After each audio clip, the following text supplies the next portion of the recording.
అల్లూరి సీతారామరాజు జిల్లా పాడేరులోని ప్రసిద్ధ పుణ్యక్షేత్రమైన మత్స్యగుండంలో మహాశివరాత్రి ఉత్సవాలను అత్యంత వైభవంగా నిర్వహించేందుకు అధికారులు అన్ని ఏర్పాట్లు పూర్తి చేశారు.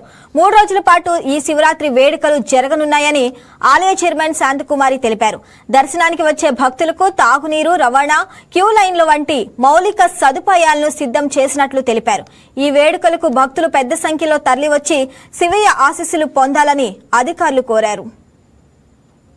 ఆంధ్రప్రదేశ్ లోనే పురాతనమైనటువంటి ఆలయం ఒకటి కోటప్పకొండ, తర్వాత శ్రీ శ్రీ మత్స్యలింగేశ్వర స్వామి ఉక్కుంపేట మండలంలో అల్లూరి జిల్లాలోటువంటి పురాతన ఆలయం. ఉత్తర వాహినిగా ప్రవేశించినటువంటి ఒక మత్స్యగుండం యొక్క చరిత్ర, గతంలో పూర్వీకులు ఇక్కడ మత్స్యరాసులు, సింగరాజులు అని చెప్పి ఇద్దరికి యుద్ధం జరిగిన తర్వాత మత్స్య అవతరం ఎత్తినటువంటి మత్స్యకని ఈ రోజు అతని పిల్లల్ని ఇక్కడ స్వాధీనం చేసుకుంటూ పురాతనమైన ఆలయం సుమారుగా ఒక 70-80 సంవత్సరాల కిందటి నుంచే ఈ రోజు సుమారుగా ఈ యొక్క మహాశివరాత్రి రోజు ఎవరైతే కోరికలు ఎవరైతున్నారో దాన్ని భక్తులు మొక్కులు తీర్చుకోవడానికి ఒక మహాశివరాత్రి దగ్గర విచ్చేస్తారు.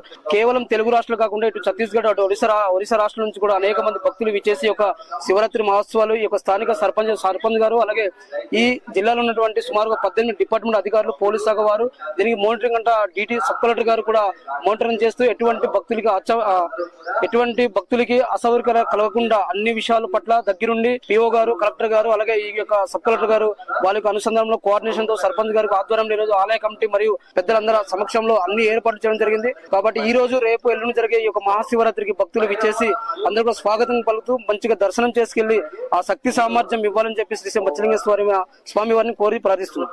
మహాశివరాత్రి జాతరకు వచ్చేటటువంటి భక్తులందరూ కూడాను పుణ్య స్నానాలు చేసి ఆ స్నానాలు ఆచరించి ఆ యొక్క దేవుణ్ణి పూజించి ఎంతో భక్తి శ్రద్ధలతో పూజించి మంచిగా వెళ్ళాలనేసి మేము కోరుతున్నాము. కిందన సుడిగుండాలు ఉంటాయి. సుడిగుండాలకి ఎటువంటి అవాంఛనీయ సంఘటనలు జరగకుండా క్షేమంగా దేవుణ్ణి పూజించుకొని క్షేమంగా ఇంటికి చేరుకోవాలని భక్తులందరినీ నేను ఆశిస్తున్నాను. మహాశివరాత్రి జాతరకు ఎటువంటి అవాంఛనీయ సంఘటనలు జరగకుండా అన్ని ఏర్పాట్లు ప్రభుత్వం నుండి కూడాను అన్ని డిపార్ట్మెంట్స్ వచ్చాయి.